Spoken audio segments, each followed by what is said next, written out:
प्यारे बच्चों, आज हम भिन्नों को जोड़ना मतलब भिन्नों का योग करना सीखेंगे। जैसे आपको पहले ही पता है कि भिन्न क्या होती है, किसी संख्या का भाग। और हमने पिछली छठी क्लास में भिन्नों के बारे में सीखा है, तुल्य भिन्न बनानी सीखी हैं। तो आज हम भिन्नों को जोड़ना सीखेंगे।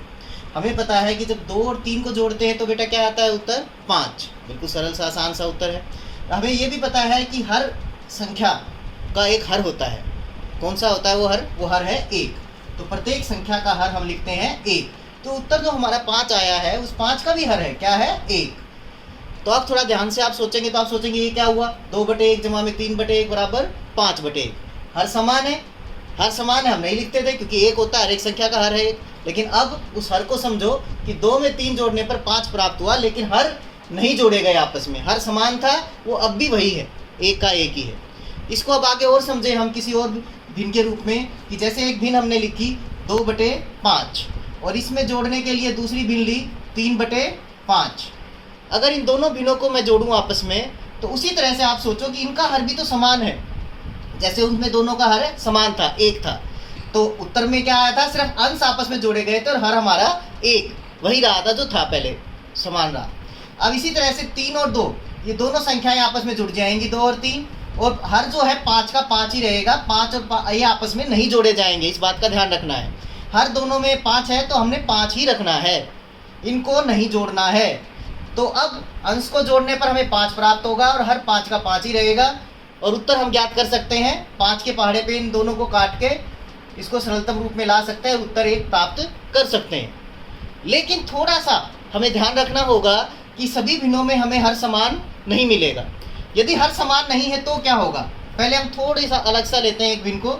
जैसे हमने पहले लिया कि 2/5 में मुझे 3/10 को जोड़ना है, तो इसमें हम देखेंगे कि दोनों का हर समान नहीं है। अब दोनों का हर समान नहीं है तो पहला काम हमें क्या करना होगा, हर बराबर करना होगा। हर अगर समान होगा तो ही हम जोड़ कर पाएंगे, वरना इस जोड़ को हम नहीं कर सकते सीधे रूप में। तो सबसे पहले हम क्या करेंगे, जो संख्या 5 हमें दिखाई दे रही है और उधर 10 है, तो हमें पता है कि 5 जो है अगर इस भिन्न को तुल्य भिन्न में बदला जाए तो 5 से हर 10 प्राप्त किया जा सकता है। 5 के पहाड़े में 10 आता है। तो 5 के पहाड़े में 10 कब आता है, जब इसको 2 से गुना किया जाता है। तो हम जानते हैं तुल्य भिन्न बनाने के लिए हमें हर के साथ साथ अंश को भी उसी 2 से गुना करना होगा। तो अब हमारे पास जो पहली भिन्न 2/5 थी उसके तुल्य दूसरी भिन्न प्राप्त होगी। वो क्या होगा, 2 दूनी 4 और नीचे 5 दूनी 10। तो 2/5 अब 4/10 के रूप में हमें तुल्य भिन्न प्राप्त होगी और उसमें हम जोड़ेंगे 3/10 को। तो अब हमारा जोड़ जो है हम कर पाएंगे, क्योंकि अब जो भिन्न हमें प्राप्त हुई है उन दोनों की वजह से अब उनके हर समान है, 10 है। तो अब जोड़ते हुए क्या करेंगे, फिर से वही बात ध्यान रखनी है, हर नहीं जुड़ेंगे, हर समान है, हम जोड़ सकते हैं अब, लेकिन हर 10 का 10 ही रहेगा।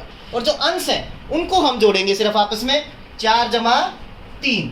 तो क्या उत्तर प्राप्त होगा हमें, 4 और 3 जोड़ने पर 7 और हर प्राप्त होगा 10। इस प्रकार से हम भिन्नों को जोड़ सकते हैं।